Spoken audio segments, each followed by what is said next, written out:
மண மேடையில தாலி கட்டின அடுத்த நிமிஷமே இந்த மாப்பிள்ளை எனக்கு வேணாண்டா சாமின்னு பொண்ணு அந்த இடத்துல எஸ்கேப் ஆகுது. மாப்பிள்ளை கிட்ட இருந்து தப்பிக்கணும்னு நினைச்சா கல்யாணத்துக்கு முன்னாடியே தப்பிச்சிருக்கலாம். ஆனா எதுக்காக தாலி கட்டின அடுத்த நிமிஷமே இந்த மாப்பிள்ளை வேணாம்னு சொல்லி ஓடணும்? இங்கதான் இந்த படத்தோட மிகப்பெரிய ஒரு ட்விஸ்டே இருக்கு. இந்த கதையை யார் கேக்குறீங்களோ இல்லையோ, கண்டிப்பா வயசு புள்ளிங்க கேட்டே ஆகணும். அப்படின்னா கல்யாணத்துக்கு அப்புறம் எப்படிலாம் கஷ்டப்படுவீங்க அப்படின்றது உங்களுக்கு முன்னாடியே தெரியும். எத்தனையோ பேர் நம்ம சேனலை பாக்குறீங்க, ஆனா சப்ஸ்கிரைப் பண்ணாம பாக்குறீங்க. தயவு செஞ்சு சப்ஸ்கிரைப் பண்ணீங்கன்னா உங்களோட ஒரு சின்ன ஆதரவு எனக்கு மிகப்பெரிய ஒரு உறுதுணையா இருக்கும். இந்த படத்தோட ஸ்டார்டிங் சீன்ல ஒரு பொண்ணை காட்டுறாங்க. அந்த பொண்ணு பேரு பவி. பவியோட ஃபேமிலியில மொத்தம் 3 பேரு. தாத்தா, அப்பா, அம்மா. தாத்தாவால நடக்க முடியாது. தாத்தாவுக்கு எந்த ஒரு உதவி தேவைப்பட்டாலும் அதை பவி தான் பண்ணுவாங்க. அது மட்டும் இல்லாம அப்பாவுக்கு சுகர் வேற இருக்கு. அடிக்கடி சுகர் டேப்லெட்டை மறந்துடுவாரு. இப்படி அந்த வீட்டுக்குள்ள எல்லா விஷயத்தையும் கரெக்டா ஞாபகம் வச்சு யார் யாருக்கு என்னென்ன தேவையோ எல்லாத்தையுமே கரெக்டா பண்றவங்க தான் பவி. ஆனா என்னதான் பார்த்து பார்த்து பண்ணாலுமே அவங்க அம்மா சொல்ற ஒரே விஷயம், நீ என்னதான் இப்ப எங்களை நல்லா பாத்துக்கிட்டாலும் கல்யாணத்துக்கு அப்புறம் உன் புருஷன் வீட்டுக்கு போயிடுவ, அதுக்கப்புறம் எங்களை யாரு பாத்துப்பா அப்படின்னு புலம்பிட்டே தான் இருப்பாங்க. ஆனா இதெல்லாம் பவி கண்டுக்கவே மாட்டாங்க. குடும்பத்துக்கு தேவையான எல்லா ஒர்க்கும் முடிச்சுட்டு அவங்களோட லைஃபுக்குள்ள போனா அவங்க இன்ஸ்டாகிராம்ல ஒரு செலிபிரிட்டியா இருக்காங்க. தன்னோட அன்றாட வாழ்வில் நடக்கிற விஷயங்களை வீடியோ எடுத்து போட்டு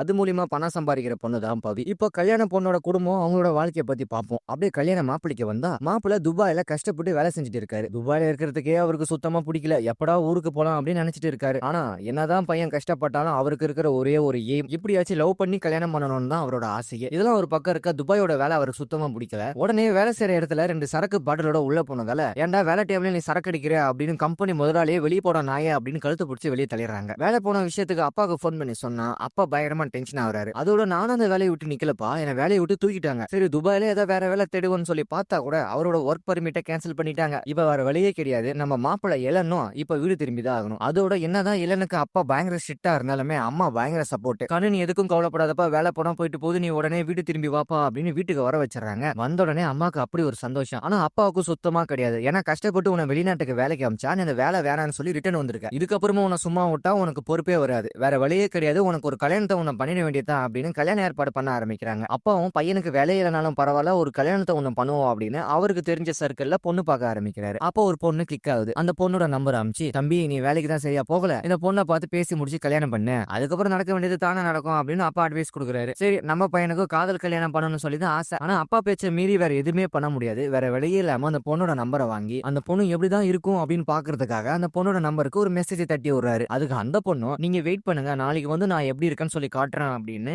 நான் பர்பிள் கலர் சுடிதார் தான் போட்டுட்டு வருவோம் அப்படின்னு ஒரு க்ளூ ஒண்ணு கொடுக்குது. இப்போ மறுநாளும் காஃபி ஷாப்ல அந்த பொண்ணை மீட் பண்றதுக்காக நம்ம இளன் வராரு. அங்க வந்த உடனே அந்த பொண்ணு பர்பிள் கலர் சுடிதார் தான் போட்டுட்டு வரும்னு சொல்லி க்ளூ கொடுத்துருக்கும். அந்த காஃபி ஷாப்ல பர்பிள் கலர் சுடிதார் போட்டுட்டு இருக்கிறது வேற யாருமே கிடையாது, பவி தான். பவியை பார்த்த உடனே இளனுக்கு அப்படி ஒரு ஷாக்கு. பரவாயில்லையா, நம்ம அப்பா நமக்காக இவ்வளவு அழகான ஒரு பொண்ணை பார்த்திருக்கான், பரவாயில்லையா நமக்காக ஏதோ யோசிக்கிறாங்க அப்படின்னு சந்தோஷத்தில் குதிக்கிறாரு. அதோட இளனுக்கு ஒரு பழக்கம் இருக்கு, ஏதாவது ஒரு அழகான விஷயத்தை பார்த்தா அதை எடுத்து வரைய ஆரம்பிச்சிருவாரு. அதே மாதிரி பவியை பார்த்த உடனே உங்க கண்ணு காது மூக்குன்னு எல்லாத்தையும் வரைய ஆரம்பிச்சு ஒருத்தர் மூலியமா அந்த பொண்ணு கிட்ட போய் கொடுக்க வைக்கிறாரு. அந்த பொண்ணுக்கு பயங்கர இம்ப்ரெஸ். பரவாயில்லையே, எவனோ ஒருத்தர் நம்மள நோட் பண்ணி வரைஞ்சிட்டு இருக்கான்னு சுத்தி முத்தி பாக்குறாங்க. அப்பதான் தலைவனோட என்ட்ரியாகி எப்படியாச்சும் பவியை கரெக்ட் பண்ணலாம் அப்படின்னு கவிதைலாம் சொல்ல வர பாக்குறாரு. ஆனா அங்கதான் ஒரு ட்விஸ்டே நடக்குது. பர்பிள் கலர் சுடிதாரை போட்டுக்கிட்டு அங்க வேற ஒரு பொண்ணு வந்து நிக்குது. சாரி இல்ல, நான் டிராபிக்ல மாட்டிக்கிட்டேன், நான் தான் நேத்து மெசேஜ் பண்ண பொண்ணுன்னு சொல்றாங்க. நம்மளுக்கு பொண்ணு மாறி போச்சுன்னு புரிய வருது. அடடா வட போச்சு, இதுக்கப்புறம் பவியை கரெக்ட் பண்ண முடியாது, அப்பா பார்த்த பொண்ணு தான் கல்யாணம் பண்ணணும்னு சொல்லி முடிவு பண்றாரு. உடனே புதுசா வந்த அந்த பொண்ணு கிட்ட கடலை போற ஆரம்பிக்கிறாரு. ஆனா அந்த பொண்ணு என்னதான் பேசினாலுமே எப்படியாச்சும் இந்த பொண்ணை கைட்டி விட்டுட்டு நம்ம பவியை கரெக்ட் பண்ணுற நோக்கத்தோட அந்த பொண்ணு கிட்ட வேண்டா வெறுப்பா தான் பேசுறாரு. அதுக்கு அந்த பொண்ணு, நீங்க ரொம்ப ஜோக்கா பேசுறீங்க அப்படின்னு சிரிக்குது. ஏமா நாங்க திட்டிட்டு இருக்கமா உன்ன, நீ நம்ம என்ன பார்த்து ஜோக்குன்னு சொல்ற, அவருக்கு ஒண்ணுமே புரியல. சரி இதுக்கப்புறம் உன்னால என்கிட்ட டைம் ஸ்பெண்ட் பண்ண முடியாது, நீ எதுவாக இருந்தாலும் யோசிச்சு சொல்லு அப்படின்னு அங்க இருந்து எஸ்கேப் ஆயிடுறாரு. இளன் பொண்ணு பார்த்துட்டு வந்த உடனே ஒரு விஷயம் ஊரு முழுக்க பயங்கரமா வைரல் ஆகுது. என்னன்னு சொல்லி பார்த்தா,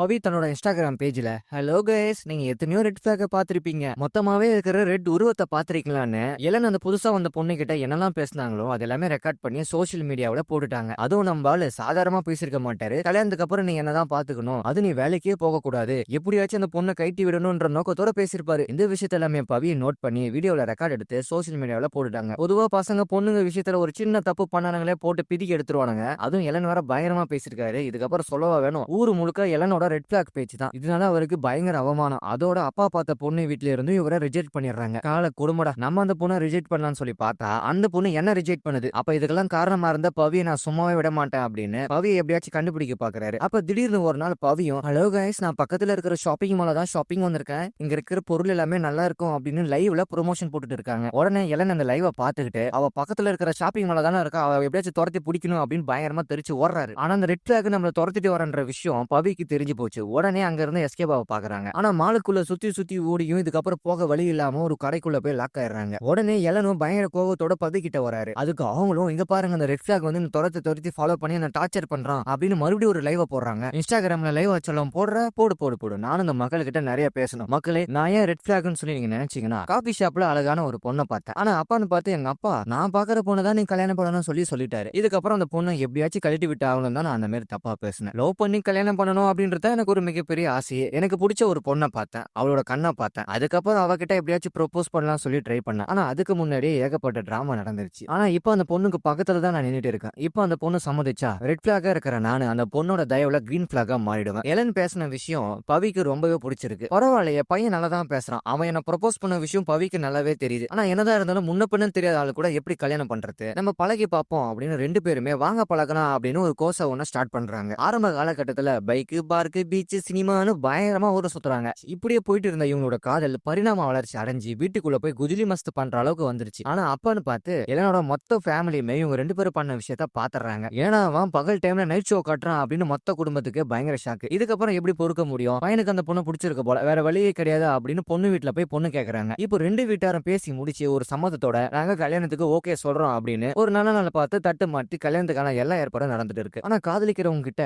பொதுவா அந்த பொண்ணுங்க அடிக்கடி கேட்டுக்கிட்டே இருப்பாங்க. அந்த கேள்வியை கடைசியா பவியும் கேக்குறாங்க. ஏன் பேபி உனக்கு எக்ஸ் கேர்ள் ஃப்ரெண்ட் யாருன்னா இருக்காங்களா அப்படின்னு பவி எலன் கிட்ட கேட்கும்போது இருந்துச்சு, ஆனா ஸ்கூல் டைம்ல இருந்துச்சு அப்படின்னு கேஷுவலா முடிக்கிறாரு. ஆனா நம்ம எலனும் திருப்பி அந்த கேள்வியை பவி கிட்ட கேக்குறாரு. உடனே அவங்க காலேஜ்ல ஃபர்ஸ்ட் இயர் ஒன்னு, செகண்ட் இயர் ஒன்னு, தேர்ட் இயர் ஒன்னு அடிக்கிட்டே போறாங்க. அவருக்கு ஒரே குழப்பம், என்னன்னா நாளைக்கு கல்யாணத்தை வச்சுக்கிட்டு இவ இப்படி சொல்றா அப்படின்னு ஒரே கன்ஃபியூஷனா இருக்கு. சரி கடந்த காலம் கடந்ததாவே இருக்கட்டும், எனக்கு அதை பத்தி பிரச்சனை இல்ல, நான் உன மனப்பூர்வமா ஏத்துக்கிறேன் அப்படின்னு ரெண்டு பேருமே தடபடலா கல்யாணமும் பண்ணிக்கிறாங்க. கல்யாணத்தை பண்ணிக்கிட்டு தாலி கட்டின உடனே இப்போ பொண்ணு மாப்பிள்ளை வீட்டுக்கு போயாகணும். நம்ம பவி மாப்பிள்ளை வீட்டுக்கு போறதுக்காக கார்ல ஏறாம பிடிவாதம் பிடிக்கிறாங்க. எல்லாருமே ஏறுபுள்ள ஏன் யோசிக்கிற அப்படின்னு கத்திட்டு இருக்காங்க. ஆனா பவியோட மண்டியில ஓடுற ஒரே ஒரு விஷயம், ஆஹா இதுக்கப்புறம் நம்மளால அங்க இருக்க முடியாதுடா ஒரு ஜூட்டா அப்படின்னு அங்க இருந்து ஓட ஆரம்பிக்கிறாங்க. உடனே மொத்த குடும்பத்துக்கு பயங்கர ஷாக்கு. ஆஹா தாலி கட்டின அடுத்த நிமிஷமே பொண்ணு ஓடி போயிடுச்சுடா, அப்ப மாப்பிள்ளை கிட்ட கண்டிப்பா ஏதோ ஒரு குறை இருக்கும்டா அப்படின்னு ஊர் முழுக்க பேச்சு. நம்மள விடத்தா கிடையாது. எலனும் பவி எங்க செல்லம் போற என்னை விட்டுட்டு வாமா நம்ம வீட்டுக்கு போலாம் அப்படின்னு ஓடி போற பொண்ணு பின்னாடியே ஃபாலோ பண்றாரு. அதுக்கு அவங்க ஃப்ரெண்டு வேற, ஏன் மச்சான் உன் ஆளுக்கு கிட்டத்தட்ட ஒரு 3 பாய் ஃப்ரெண்ட் இருக்குன்னு சொன்னல, ஒருவேளை அதை ஏன்னா ஒருத்த பிக்கப் பண்ணி கரெக்ட் பண்ணிட்டானா அப்படின்னு கன்வின்ஸ் பண்றாங்க. நம்ம ஆளுக்கு பயங்கர பயமா இருக்கு. உடனே பவி பின்னாடியே ஃபாலோ பண்ணிக்கிட்டு பவி ஏன் இங்க இருந்து ஓட பாக்குற, வா வீட்டுக்கு போலான்னு ரொம்பவே கெஞ்சுறாரு. ஆனா பவி பிடிவாதமா இருக்காங்க. நானும் உங்க வீட்டுக்கு வர மாட்டேன், நீ ஏன் வீட்டுக்கு வா அப்படின்றாங்க. என்னது நான் உன் வீட்டுக்கு வரணுமா? ஆமா நீ தாலி கட்டும் போது ரைட் சைட்ல உன் அப்பா அம்மா நின்று இருந்தாங்க. அவங்க ரெண்டு பேருமே பயங்கர சந்தோஷமா இருந்தாங்க. ஆனா லெஃப்ட் சைட்ல ஏன் அப்பா அம்மா நீ தாலி கட்டும் போது பயங்கரமா அழுதுட்டு இருந்தாங்க. எங்க அப்பா அம்மா ஏன்டா அழுவணும், நான் ஏன்டா எங்க அப்பா அம்மா விட்டுட்டு வரணும், அது மட்டும் இல்லாம நான் போயிட்டு எங்க அப்பாக்கு யார் சுகர் டேப்லெட் கொடுப்பா, தாத்தாவை யார் பாத்துப்பா, எங்க வீட்டு நாய்க்குட்டி யார் பாத்துப்பா அப்படின்னு ஒரே சென்டிமெண்டா பேசுறாங்க. எழுதி சொல்ற ஒண்ணுமே புரியல. ஆமா என் வீட்டுக்கு நான் வேணும், நான் நீ வரத்தான் வா, ஆனா நான் உங்க வீட்டுக்கு வரமாட்டேன் அப்படின்னு பிடிவாதமா பவி அவங்க வீட்டுக்கு கிளம்பி போயிடுறாங்க. இப்ப கல்யாண பொண்ணு வைக்கிற ஒரே ஒரு கண்டிஷன், நான் உங்க வீட்டுக்கு மணமகளா வரமாட்டேன், நீ எங்க வீட்டுக்கு மணமகனா வேணாவா அப்படின்னு ஒரு கண்டிஷனை வைக்கிறாங்க. ஆனா இந்த ஒரு விஷயம் சமுதாயத்துல ஏத்துக்கக்கூடிய ஒரு விஷயமா இல்ல. ஏன்னா மாப்பிள்ளை வீட்டுல யாருமே ஒத்துக்க மாட்டாங்க. எப்படியா எங்க பையனும் நாங்க வீட்டோட மாப்பிள்ளை அனுப்புறதுன்னு சொல்லி அவங்க ஒரு பக்கம் பிடிவாதமா இருக்காங்க. இந்த பக்கம் பொண்ணு வீட்டாரும் என்ன இருந்தாலும் நீ பண்றது தப்பு அப்படின்னு அவங்களும் சண்டை போடுறாங்க. ஆனா இந்த இடத்துல பவி ரொம்ப பிடிவாதமா இருக்காங்க. நான் எங்க அப்பா அம்மா விட்டுட்டு வரமாட்டேன், நீ என் கூட வாழ விருப்பம் இருந்தா நீ வேணா விட்டுட்டு வா, அப்ப நம்ம காதல் அவ்வளவுதானா அப்படின்னு சென்டிமெண்டா பேசுறாங்க. குடும்பத்துக்குள்ளே குழப்பமா இருக்காங்கன்னு சொல்லி பார்த்தா சோசியல் மீடியா முழுக்க இவங்களோட டாபிக் தான் ட்ரெண்டிங். எல்லாரும் வச்சு செய்யறாங்க. ஒரு கட்டத்துக்கு மேல பவியால அதை பொறுத்துக்க முடியல. நம்ம ஏன் ஒரு ரியாலிட்டி ஷோக்கு போய் அங்க போய் நம்ம நியாயத்தை கேட்க கூடாது அப்படின்னு சொல்லுவதெல்லாம் உண்மைன்ற ஒரு ஷோக்கு கலந்துகிட்டு அந்த ஷோவுக்கு போய் தன்னோட நியாயத்தை வெளிப்படுத்துறாங்க. இன்னும் எத்தனை வருஷத்துக்கு சார் பெண்கள் வந்து மாப்பிளுடைய வீட்டுக்கு போய் அடிமையா இருக்கணும்? ஏன் மாப்பிள்ளை பெண்கள் வீட்டுக்கு வரமாட்டாங்களா? நாங்க தான் அங்க போய் வேலை செய்யணுமா? ஏன் இவங்க வரமாட்டாங்களா? நாங்க தான் அப்பா அம்மா விட்டு வரணுமா? ஏன் அவங்க வரமாட்டாங்களா அப்படின்னு டாபிக் ரொம்ப பயங்கரமா போயிட்டு இருக்கு. பவி சொல்றது என்னதான் தப்பா இருந்தாலுமே ஓரளவுக்கு அந்த அளவுக்கு நியாயம் இருக்கு. சரி நமக்காக இவ்வளவு கஷ்டப்படுறாளே, நம்ம ஏன் அவ வீட்டுக்கு போய் இருக்க கூடாது அப்படின்னு எலன் தன்னோட வீட்டையே எதிர்த்து பொண்ணோட வீட்டுக்கு போய் வீட்டோட மாப்பிள்ளையா அங்கேயே செட்டில் ஆயிடுறாரு. ஒரு கட்டத்துக்கு மேல ஆரம்பத்துல வீட்டோட மாப்பிள்ளையா வந்தா மாமனார் மாமியார் எல்லாருமே பயங்கரமா கவனிப்பாங்க. ஆனா இந்த கவனிப்பும் அப்படிதான் இருக்கு. பவையோட அம்மா மாப்பிள்ளைக்கு ராஜ விருந்து கொடுக்குறாங்க. ஒவ்வொரு நாளும் பார்த்து பார்த்து பண்றாங்க. மாப்பிள்ளைக்கு ஒரு சின்னதா ஒரு கொசு கடிச்சா கூட வீடு முழுக்க கொசு வத்தி ஏத்துறாங்க. அந்த அளவுக்கு பயங்கரமா பாத்துக்கிறாங்க. ஆனா என்னதான் இருந்தாலுமே எல்லாமே ஒரு குறிப்பிட்ட காலகட்டம் வரைக்கும் தான். பவிக்கு ஒரு இடத்துல நல்ல வேலை கிடைச்சிருக்கும். அவங்களும் வேலைக்கு போக ஆரம்பிச்சுட்டாங்க. இப்ப மாப்பிள்ளை வீட்டுல சும்மா தான் இருக்காரு. சும்மா இருக்கிற மாப்பிள்ளை எந்த ஒரு மாமனார் மாமியாருக்கும் சுத்தமா பிடிக்காது. ஆனா இங்க எலனுக்கு இங்கதான் டாஸ்கே ஆரம்பிக்குது. இவரு எப்படியாச்சும் இந்த வீட்டுல இருந்து தப்பிச்சு வேலைக்கு போலான்னு பார்த்தா கூட இவர் ஒரு இடத்துல வேலை கேட்டு வச்சிருப்பாரு. ஆனா கடைசி வரைக்கும் அந்த வேலை வந்த பாடு காணும். சரி எப்படியும் அடிச்சு புடிச்சு அந்த வேலைக்கு போய் பார்த்தா அவரு வேலை தேடிட்டு இருந்த இடம் ஒரு ஃப்ராடுக்கார கம்பெனி போல. அவன் ஏமாத்திட்டு போயிட்டான். இப்ப வேற வழியே கிடையாது, வேலை வெட்டியும் கிடையாது, வீட்டுல தான் இருந்தாகணும். வீட்டோட இருக்கணும்னு சொன்ன உடனே மொத்த குடும்பத்துக்கும் பயங்கரமா கோவம் வருது. ஆனாலும் பவி ஒன்னும் பிரச்சனை இல்லாமோ நீ வீட்டோட இருந்துக்கோ, எங்க அப்பா அம்மாவை நல்லா பாத்துக்கோ, இந்த வீட்டுக்கு தேவையான சின்ன சின்ன உதவிகளை பண்ணுன்னு இங்கதான் ஸ்டேஜ் ஒன்னே ஆரம்பிக்குது. வீட்டுல ஒருத்தன் வேலை இல்லாம சும்மா இருந்தா வீட்டுல இருக்கிற எல்லா வேலையும் அவனை வச்சுதான் வாங்குவாங்க. அது மட்டும் இல்லாம வீட்டோட மாப்பிள்ளை வேற சொல்லவே தேவையில்ல. இப்ப வீட்டுல இருக்கிற எல்லா வேலையும் நம்ம எல்லாம் தான் செய்ய ஆரம்பிக்கிறாரு. அதோட இங்க மாமனார் மாமியார் கொடுமையும் ஒரு பக்கம் இருக்கு. என்னதான் இப்போ ஒரு பொண்ணு புது வீட்டுக்கு வாழ போனா கூட அங்க எப்படி மாமனார் மாமியார் கொடுமை இருக்குமோ அதே மாதிரிதான் எலனுக்கும் இங்க இருக்கு. ஆனா மாமனார் அந்த அளவுக்கு பெருசா சொல்ல மாட்டாரு. ஆனா பவியோட அம்மா ரொம்பவே வில்லியா இருப்பாங்க போல. அங்க போங்க, இங்க வாங்க, கடைக்கு போங்க, ரேஷன் கடைக்கு போங்க அப்படின்னு ஒவ்வொரு நாளுமே பயங்கரமா டார்ச்சர் பண்றாங்க. இதுல இருந்து எப்படியாச்சும் தப்பிக்கணும் அப்படின்றதுக்காகவே இங்கதான் மருமகன் மாமியார் சண்டையே ஆரம்பிக்குது. பொதுவா மருமகன் மாமியார் கிட்ட எப்படி சண்டை ஆரம்பிக்கணும்னா, மாமியார் மருமகனை பத்தி பொண்ணு கிட்ட கம்ப்ளைண்ட் பண்ணுவாங்க, மருமகன் மாமியாரை பத்தி மறுபடியும் பொண்ணு கிட்ட கம்ப்ளைண்ட் பண்ணுவாங்க. இப்படி மாறி மாறி உங்க அம்மா எப்படி பண்றாங்க, ஓம் புருஷன் எப்படி பண்றான்னு மாறி மாறி அவங்களுக்குள்ளே கம்ப்ளைண்ட் பண்ணிக்கிறாங்க. ஒரு கட்டத்துக்கு மேல பவிக்கே பயங்கர டென்ஷன் ஆகுது. நீங்க ரெண்டு பேரும் கொஞ்சம் அனுசரிச்சு போங்க, அப்படின்னாதான் நான் நிம்மதியா இருக்க முடியும், என்ன ஒரு ஆள சாமின்னு அவங்க சொல்றாங்க. வீட்டோட மாப்பிளையா வந்ததால எல்லாம் ரொம்பவே கஷ்டப்படுறாரு. உடனே பவியோட அப்பா கூப்பிட்டு வச்சு ஒரு அட்வைஸ் பண்றாங்க. மாப்பிள்ள, பெண்கள் எல்லாருமே நல்லா வேலை செய்வாங்க, நம்ம வீட்டுக்காக வெளியே வேலை செய்வோம், அவங்க வீட்டுக்காக வீட்டுக்குள்ளேயே வேலை செய்வாங்க, அவ்வளவுதான். மத்தபடி இந்த வேலை தப்பு அந்த வேலை தப்பு ஒண்ணுமே கிடையாது. நீங்க முடிஞ்ச அளவுக்கு இங்க இருந்தா பாருங்க, இல்லைன்னா நீங்க வீட்டுக்கே கிளப்பிடுங்க, எதுக்கு தேவையில்லாத பிரச்சனை அப்படின்னு பவியோட அப்பா அட்வைஸ் கொடுத்ததுல, அடடா நம்ம வீட்டு பெண்கள் இவ்வளவு கஷ்டப்படுறாங்களே, இதுக்கப்புறம் இந்த குடும்பத்தை பாத்துக்க வேண்டியது ஏன் பொறுப்பா அப்படின்னு மொத்த குடும்பத்தையும் தன்னோட கையில எடுக்கிறாரு எலன். இப்ப வீட்டுல இருக்கிற எல்லா வேலையும் எலன் தான் பாக்குறாரு. அதோட மாமனார் மாமியாரே கைக்குள்ள போட்டுக்கிட்டாரு. ஆரம்பத்துல ரொம்பவே கடுப்பா இருந்த மாமியார் இப்ப ரொம்பவே சந்தோஷமா இருக்கிறாங்க எலன் கிட்ட. சரி, வீட்டோட மாப்பிளையா போன பையனை ரொம்ப நாளா ஆள காணமே அப்படின்னு எலனோட அம்மாவை வீட்டுக்கு வந்து பார்த்தா அங்க பையன் பாத்திரம் கழுவிட்டு இருக்கான், சமைச்சிட்டு இருக்கான், துணி துவச்சிட்டு இருக்கான். இதெல்லாம் பார்த்த உடனே அவங்களுக்கு பயங்கர ஷாக்கு. உன்னை எப்படி மாறு மேலையும் தோல் மேலையும் பெத்து பெத்து வளர்த்தண்டா, உன்னை இப்படி வந்து கஷ்டப்படுறியடா, இதுக்கப்புறம் என்னால பொறுக்க முடியாது, நான் என்னோட ஒரிஜினல் ஆட்டத்தை காமிக்கிறேன் அப்படின்னு திடீர்னு அவங்களுக்கு ஹார்ட் அட்டாக் வந்த மாதிரி நடிக்கிறாங்க. அம்மாவுக்கு நெஞ்சு வலின்னு தெரிஞ்ச உடனே எலனும் அங்க இருந்து போய் அம்மாவை பாக்குறாரு. ஆனா அம்மா நடிக்கிற விஷயம் எலனுக்கும் மொத்த குடும்பத்துக்கும் யாருக்கும் தெரியாது. ஒரு கட்டத்துக்கு மேல, என் சாமி நீ என் கூட வந்து இருந்த, அம்மா வேற இப்போ போன்னு கிடக்குறேன், நீ கடைசி காலத்துல என் கூட இருந்தா எனக்கு எவ்வளவு நல்லா இருக்கும் அப்படின்னு எலனோட மண்டியை கிளவி இப்ப வீட்டோட மாப்பிளையா போன பையனை இப்ப மறுபடியும் தன்னோட வீட்டுக்கே கொண்டு வந்துட்டாங்க அம்மா. இதுக்கப்புறம் மருமகளும் பின்னாடியே வந்துட்டாங்க. இப்ப அந்த வீட்டுல நம்ம எலன் என்னென்னலாம் வேலை பண்ணாரோ அதே வேலையை இப்ப இங்க பவி பண்ணிட்டு இருக்காங்க. அதோட மாமியாரை பார்த்துக்கிற வேண்டிய கடமை அதிகமானதால பவியால சரியா ஒர்க்ல கவனம் செலுத்த முடியல. அதனால எம்மா நீ வீட்டுல இருந்துக்கோ, தேவையில்லாத வேலைக்கெல்லாம் வராதம்மா அப்படின்னு வேலையை விட்டே தூக்கிட்டாங்க. இப்ப பவியோட வேலை போனதால வேற வழியே கிடையாது. இப்ப மாப்பிள்ளை தான் வேலைக்கு போய் ஆகணும். மாப்பிள்ளையும் கிளம்பி வேலைக்கு போகிறாரு. இப்ப அங்க எப்படி வீட்டோட மாப்பிள்ளைய அவர் கஷ்டப்பட்டாரோ அதே மாதிரி இங்க வீட்டோட பொண்ணா வந்து நம்ம பவி கஷ்டப்படுறாங்க. இதெல்லாம் பார்த்துக்கிட்டு அம்மாவுக்கு பயங்கர சந்தோஷமா தான் இருக்கு. ஆனா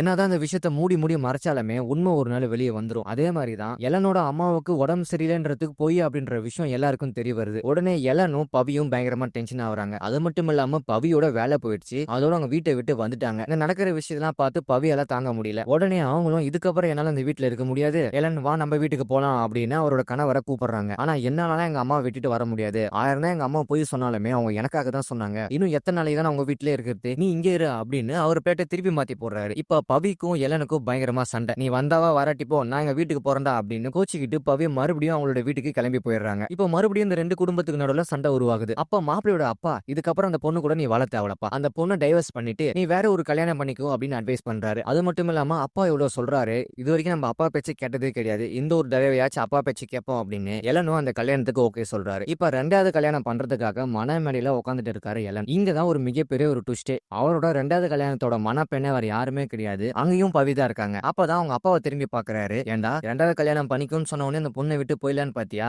இந்த பொண்ணு ஆரம்பத்துல எனக்கு பிடிக்கலதான், ஆனா போக போக இந்த பொண்ணு எனக்கு ரொம்பவே பிடிச்சு போகுது. ஏன்னா அந்த பொண்ணு மூலியமா தான் ஒரு நல்ல நீ ஒரு மனுஷனா வாழ்ற. அது மட்டும் இல்லாம இதுக்கு முன்னாடி நீ வந்து பூதாரியா சுத்திட்டு இருந்த, ஆனா அந்த பொண்ணு மூலியமா இப்ப நீ ஒரு மனுஷனா வாழ்ந்துட்டு இருக்க. அப்ப கண்டிப்பா அந்த பொண்ணு தானே உனக்கு ஏத்த மேட்ச். இப்ப அப்பா சொல்றேன் என்ன அந்த பொண்ணை விட்டு போகாத அப்படின்னு அட்வைஸ் போடுறாரு. கடைசியா அந்த ரெண்டு குடும்பமும் ஒண்ணு சேர்ந்து மறுபடியும் பவிக்கும் எலனுக்கும் ரெண்டாவது கல்யாணம் நடக்குது. இதுக்கப்புறமாச்சு இவங்க ரெண்டு பேருமே தனித்தனியா இல்லாம நம்ம ஏன் மொத்தமா ஒரே குடும்பமா இருக்கக்கூடாது அப்படின்னு ஒரு வீட்டை கட்டி மொத்தமாவே ஒரே குடும்பமா இருக்காங்க. இப்ப மாப்பிள்ளையும் அவரோட வீட்டை விட்டு வர தேவையில்ல, பொண்ணும் அவரோட வீட்டை விட்டு வர தேவையில்ல. இப்ப மொத்த குடும்பமும் ஒன்னா ஒரு சந்தோஷமான ஒரு வாழ்க்கையா வாழ்றாங்க. இதோட இந்த படத்தோட கதையை முடியுது. யாரெல்லாம் இந்த வீடியோவை கடைசி வரைக்கும் பாக்குறீங்களோ அவங்களாம் கமெண்ட் பாக்ஸ்ல ஒரு ஹார்ட் இமோஜை கமெண்ட் பண்ணுங்க. ஏன்னா எத்தனை பேர் என்னோட வீடியோ பாக்குறீங்க அப்படின்றத நான் பார்த்து தெரிஞ்சுப்பேன். இப்ப இருக்கிற ஒரு காலகட்டத்துல பெண்கள் மருமகளை வீட்டுக்கு வந்து எவ்வளவு கஷ்டங்களை அனுபவிக்கிறாங்க அப்படின்றத இந்த படத்துல ரொம்ப தெளிவா காமிச்சிருக்காங்க. இந்த படத்தோட ஒன்லைன் என்னதான் சாதாரணமா இருந்தாலுமே இந்த படத்தோட மேக்கிங் கொஞ்சம் பரவாயில்ல. சோ கண்டிப்பா எல்லாரும் ஃபேமிலியோட பார்க்க வேண்டிய ஒரு படம் தான். இப்பதான் நம்ம சேனலுக்கு நீங்க புதுசா வந்திருந்தீங்கன்னா மறக்காம நம்ம சேனல் நீங்க சப்ஸ்கிரைப் பண்ணிடுங்க.